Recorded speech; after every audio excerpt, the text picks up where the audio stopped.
నువ్వు చెడ్డదానివి, నువ్వు చెడ్డదానివి వసు.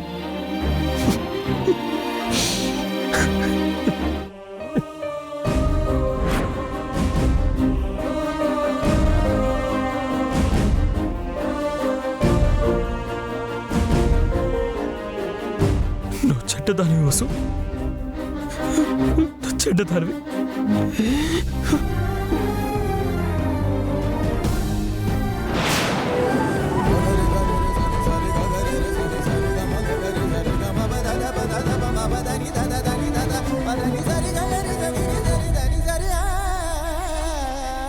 వీడికి ఎంత పెద్ద శిక్ష వేశావో సుందరా.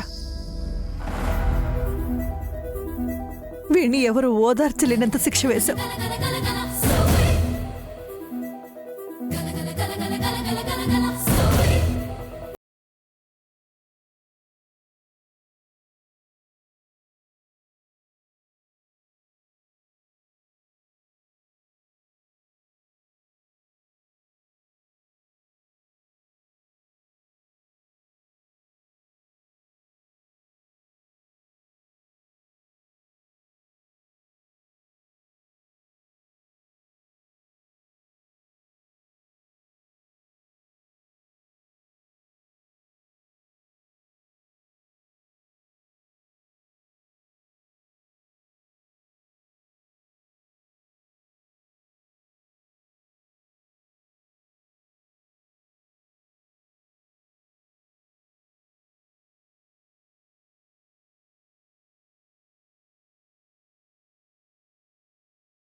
అన్నా, ఫోన్ నీకే అనుకుంటా. హలో, ఏరా జోగేంద్ర, ఎందుకింత పనిచేసావురా నువ్వు? ఇది మరీ బాగుంది ఐరేంద్ర గారు. ఇక్కడ జైల్లో నా మొహం నేనే చూసుకోలేకపోతున్నాను. ఇంకా నేనేం చేయగలను చెప్పండి. నేనంటుంది కూడా అందుకేరా. వసుంధర నిన్ను పోలీసులకు పట్టించిందన్న కోపంతో తనకి క్రూరంగా యాక్సిడెంట్ జరిపించి వసుంధర్ని పొట్టన పెట్టుకున్నావు కదరా.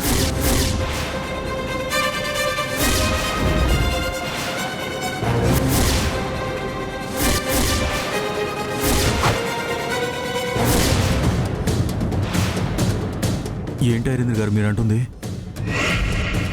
నేను వసుంధరకి యాక్సిడెంట్ చేయించడం ఏంటి? జోగేంద్ర, వసుంధర చచ్చిపోయింది. అది ఘోర రోడ్డు ప్రమాదంలో.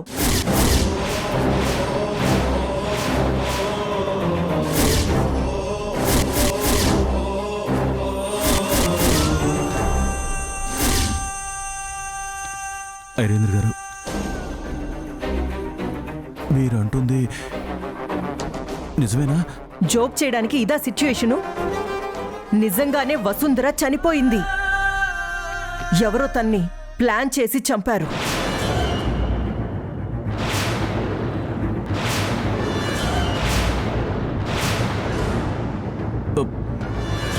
వసుంధరని బెదిరించడానికే నాకు మనసు రాదు ఐరేంద్ర గారు. మీకు తెలుసు కదా, తను నా ఒంటి మీద కత్తిపోట్లు పొడిచినా నేను వసుంధర మీద శత్రుత్వం పెంచుకోలేదు. వసుంధరని చంపుకోలేని ఐరేంద్ర గారు నేను. తన లేకుండా చేయాలన్న ఆలోచన ఇంకెవరికుంటుంది? నాకు అదే అంతుపట్టట్లేదు ఐరేంద్ర గారు. వసుంధర శాశ్వతంగా దూరం అయిపోయిందన్న విషయాన్ని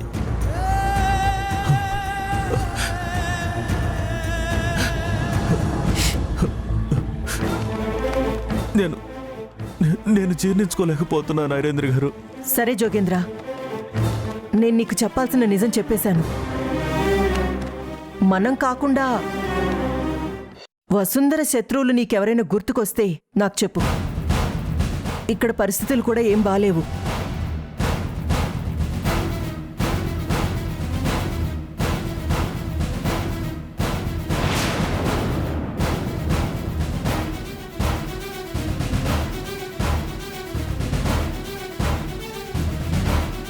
ఏమైందన్నా? ఎందుకు కన్నీళ్ళు పెట్టుకుంటున్నావన్నా? నా వసుంధర చచ్చిపోయిందిరా. చచ్చిపోయింది.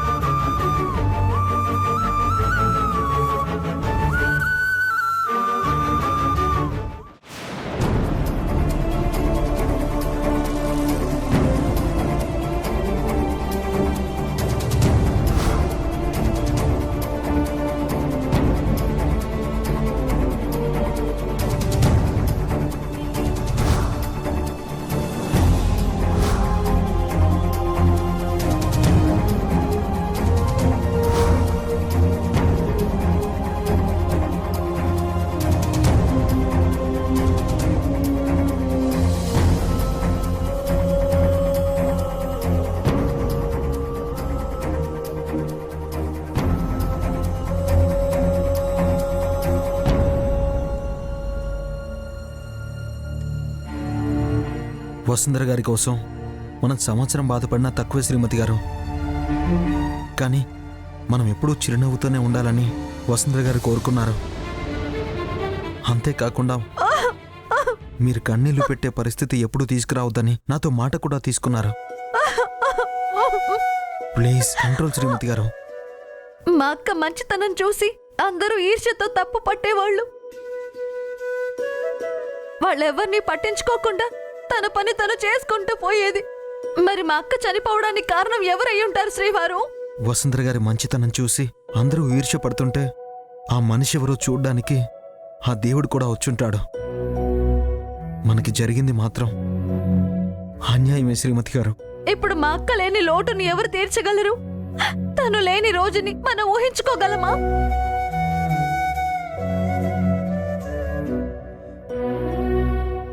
మా బామ్మతో కలిసి అక్కని ఎంత హింస పెట్టినా నన్ను మాత్రం పువ్వుల్లో పెట్టి చూసుకుంది. తన నీడలో నడుస్తూ బ్రతికితే చాలనుకున్నాను. ఇలా జరుగుతుందని అస్సలు అనుకోలేదు.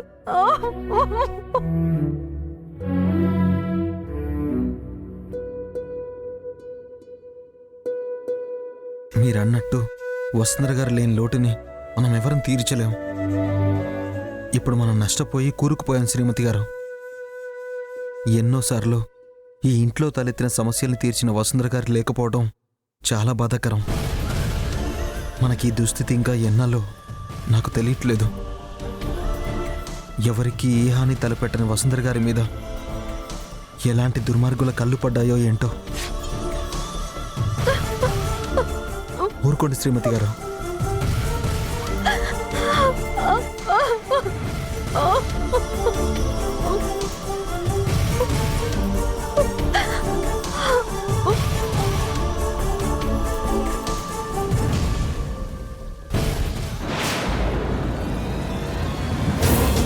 చనిపోయిన వాళ్ళిల్లు సైలెంట్ గా ఉంటుందంటారు.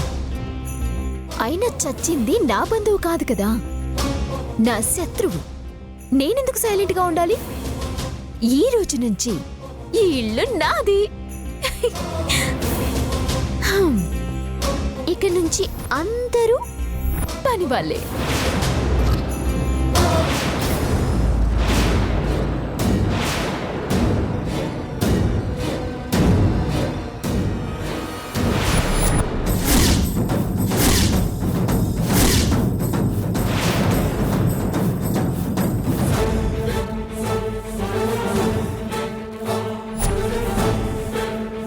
సారీ అలేఖ్య, మీ అక్క మీద పడింది నా కళ్ళే. మీ అక్కని చంపింది నేనే.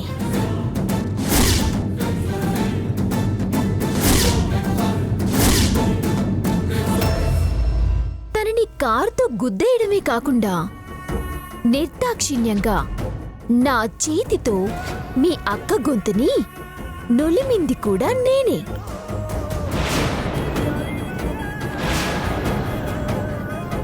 పాపం మీ అక్క ఎంత మంచిదో. చచ్చిపోయేటప్పుడు కూడా నన్ను గౌరవంగా రవలి అని పిలిచింది. నాకు కనికరం లేదు అలేఖ్య. నేను ఈ ఇంట్లోకి అడుగు పెట్టిందే మిమ్మల్ని ఒక్కొక్కరిగా గోతిలో పడేయాలని నా ప్లాన్ అంతా. అందుకే ముందు వంశీ మీద యాక్సిడెంట్ ప్లాన్ చేసి తనని నేనే సేవ్ చేసి కనిపించకుండా పోయాను.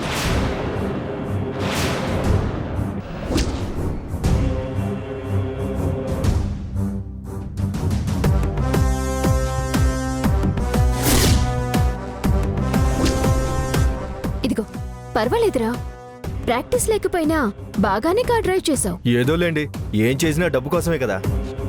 నువ్వు చేసింది డబ్బు కోసమే, నేను చేసింది మాత్రం పగ తీర్చుకోవడానికి. ఆ కాకర్ల వంశీ మీద తప్పకుండా పగ తీర్చుకుంటాను.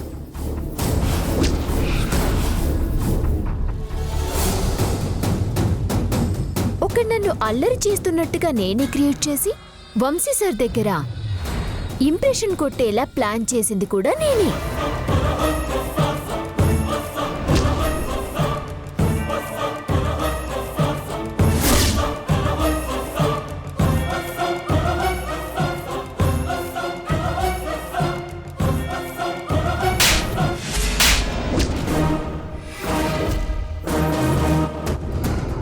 రే బయటికి రా.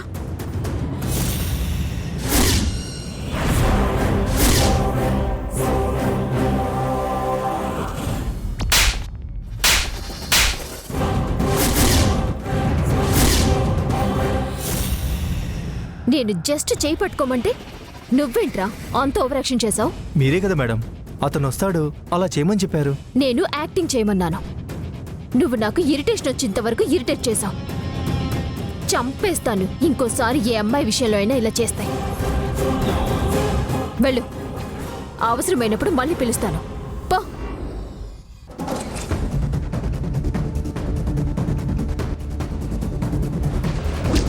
ఇక చేసిన ఘోరాలు చాలు. 2 రోజులు గ్యాప్ ఇచ్చి నా నిజ స్వరూపం అందరికీ చూపించాలి.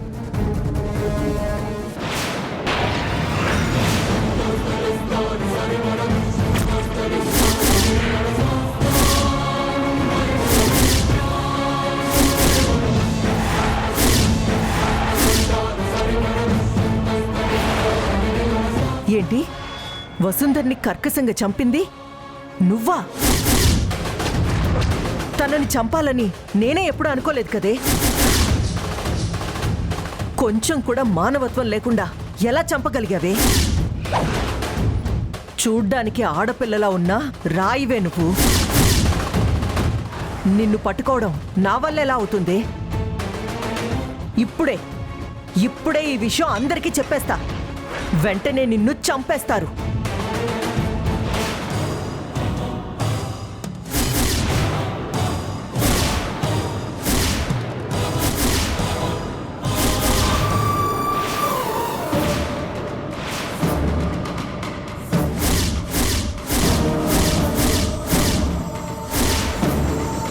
ఏంటి ఐరేంద్రి మరీ ఎక్స్ట్రా చేస్తున్నావు?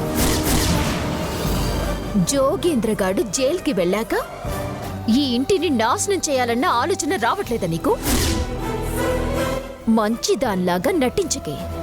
నీ బండారం మొత్తం నాకు తెలుసు.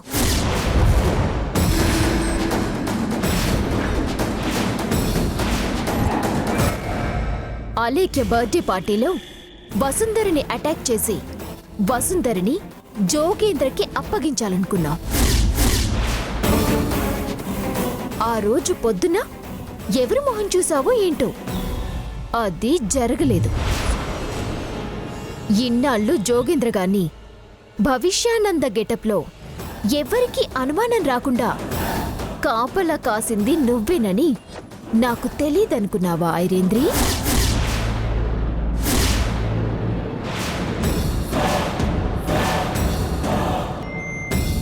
నువ్వు చేసిన కుట్రలు ఎత్తులు, నువ్వు చాటుగా మాట్లాడిన మాటలు అన్నీ నా ఫోన్లో రికార్డ్ అయ్యున్నాయే.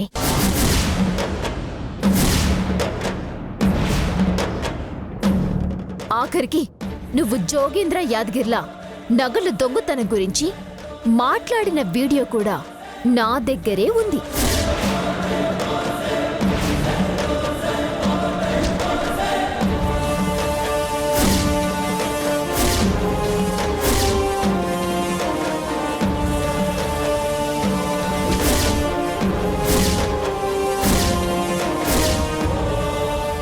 అంతా ఎంక్వైరీ చేశాను ఈ ఇంటి గురించి. బుర్ర లేనిది నీకు ఆ అలేఖ్యకి మాత్రమే. అందుకే ముందుగా ఆ వసుంధరని చంపేశాను. ఇంకొన్ని నాళ్లు తను బతికుంటే నన్ను పట్టుకొని బయటికి తరిమి కొట్టేది. ఎవరే నువ్వు? నేను కూడా ఈ ఫ్యామిలీయే. అడుక్కొని తినేదాన్ని కాను. ముందు ముందు నీకే తెలుస్తుంది పసుపులేటి ఐరేంద్రి.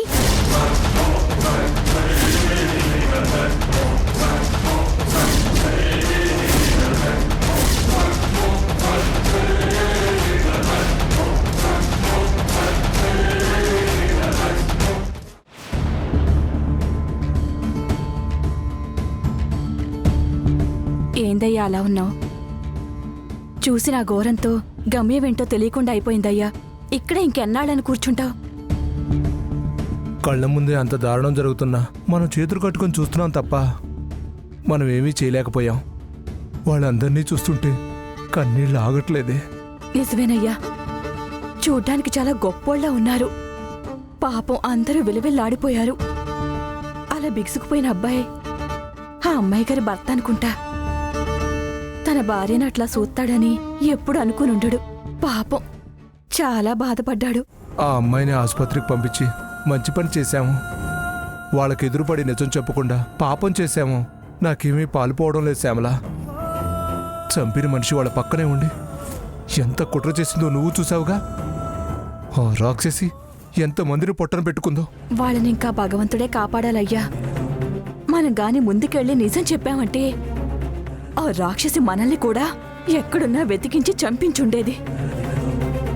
చూసావు కదయ్యా ఎంత ఘోరంగా తన మెడ మీద కాలు పెట్టి చంపిందో. పైగా ఎలా నటించిందో నువ్వే చూసావు కదా. మనం ఆసుపత్రికి పంపించిన ఆ అమ్మ మళ్ళీ కోలుకొని ఇంటికొచ్చి దాని మీద పోలీస్ కంప్లైంట్ ఇవ్వాలయ్యా. వద్దులే శ్యామల, ఈ పాపంలో మనకీ బాగా ఉంది. ఇక్కడే ఉంటే పదే పదే జరిగిందే గుర్తొస్తుంది. మనం ఇక ఊరెళ్ళిపోదాం. ఆ అమ్మాయికి మనం చేసిన సాయానికి తను కళ్ళు తెరిచిన ఆ పాపం పోయినట్టే. పద శ్యామల, మనం ఊరెళ్ళిపోదాం. అక్కడి నుండి ఇక్కడికి వచ్చాం. మళ్ళీ ఇప్పుడు అక్కడికి వెళ్ళి ఏం చేస్తామయ్యా? రామరాజయ్య గారు ఫోన్ చేశారు శ్యామల. గ్రీష్మ గారికి ఆపరేషన్ జరిగిందంట. కాస్త సాయంగా ఉంటుంది. మనం వెళ్తే బాగుంటుంది. అయినా అయ్యగారు మనకు ఉపాధిగా ఉన్న హోటల్ అమ్మలేదు కదా. మనం ఈడకొచ్చి తిప్పలు పడుతుంది కూడా ఆ డబ్బు కోసమే కదా. ఇక్కడ వద్దు శ్యామల, మనం మన ఊరు వెళ్ళిపోదాం. ఎక్కడికి పోయినా చివరి క్షణాల్లో అమ్మాయి పడిన బాధ నాకు మళ్ళీ మళ్ళీ గుర్తొస్తోందయ్యా. చూస్తేనే చేతులెత్తి మొక్కాలనిపించే రూపం ఆమెది. అలాంటిది ఆ రాక్షసి కారుతో గుద్దేయటమే కాకుండా చంపేయాలనుకుంది. అనుకోకుండా మనకేదైనా బంధం కలిసుంటే ఆ అమ్మాయి మళ్ళీ మన కంటపడుతుందేమో. నువ్వు వెళ్ళి బట్టలు సర్దు, నేను వెళ్ళి ఆటో ఏదైనా పిలుచుకొస్తాను. ధైర్యంగా ఉంటూ.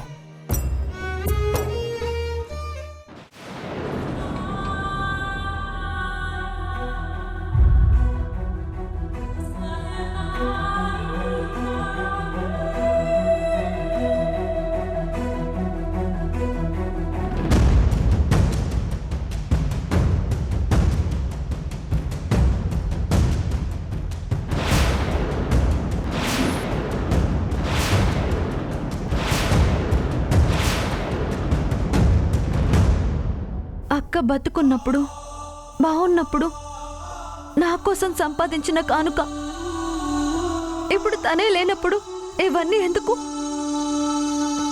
అలా అని వీటిని వదిలేసుకుంటానా? లేదు, అక్క నాకిచ్చిన గుర్తు ఎప్పటికీ నాతోనే ఉండాలి.